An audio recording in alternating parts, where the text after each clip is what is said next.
English Practice podcast from SBS News, Evening Edition, 24th of April 2024.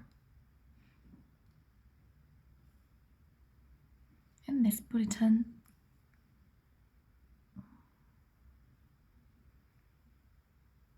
a counter-terrorist operation underway in Sydney.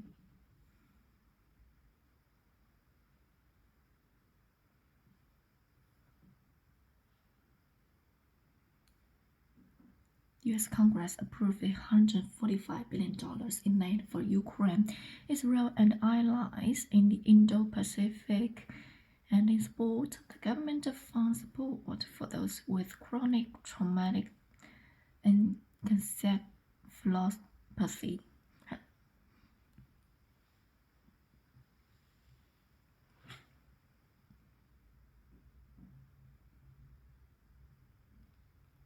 To Sydney, where New South Wales police have confirmed a counter-terrorism operation is underway in connection to a church stabbing in the city's west. Several warrants are being executed involving a number of suspects, and Sky News is reporting all suspects are under the age of 18.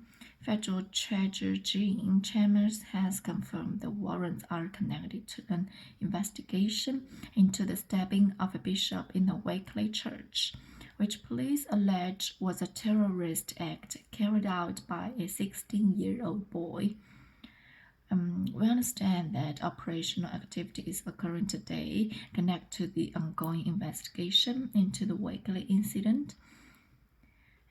Questions about this activity should be directed to the relevant law enforcement agencies.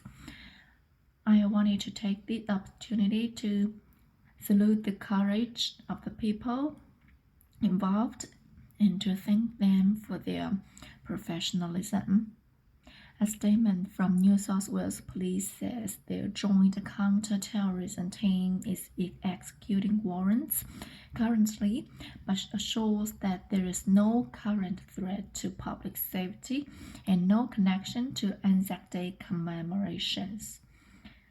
The United States Senate has approved $145 billion aid package for Ukraine, Israel, Taiwan, and U.S. partners in the Indo-Pacific. After months of delays, the sweeping foreign aid package finally passed Congress with $93.6 billion going towards Ukraine's defense against Russia's invasion and almost $40 billion of aid to go to Israel as it wages its assault on Gaza. It also includes a $12.5 billion that the U.S. has committed to, as they put it, counter communist China in the Pacific. President Joe Biden says he will sign the bill into law immediately, despite being critical of Israel's killing of civilians in Gaza.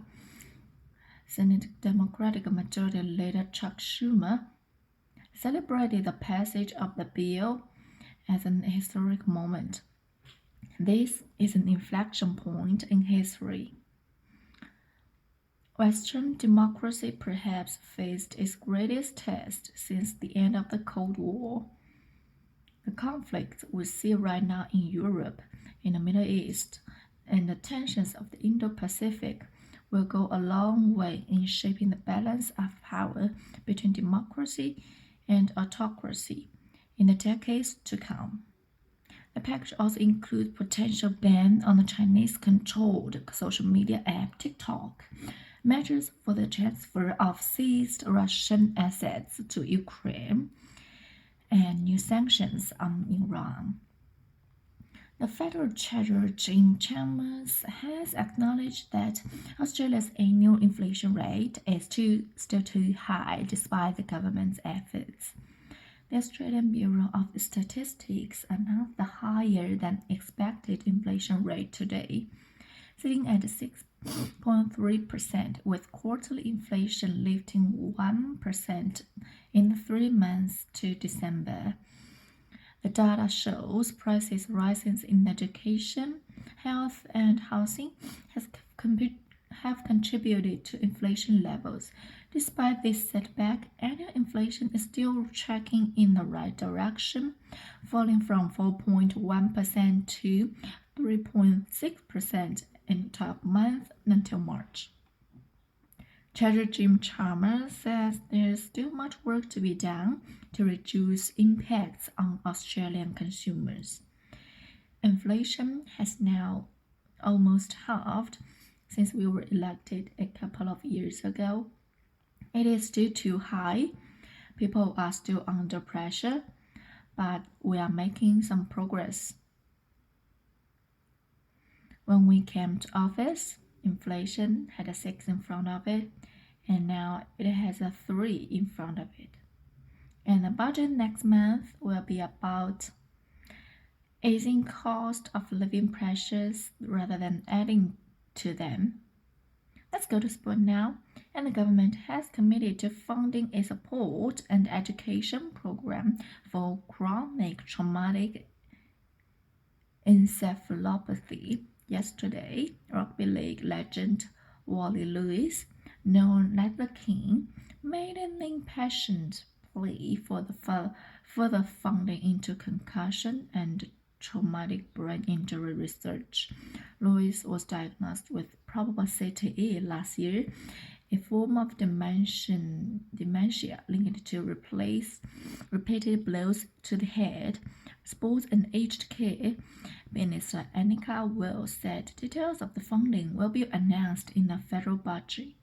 The King gets it right about most of the time, and he's right about CTE, and that's why we are going to back him, and we are going to have more to say about that in the budget. But I wanted to use this opportunity today after he had spoken at the National Press Club to back Wally in.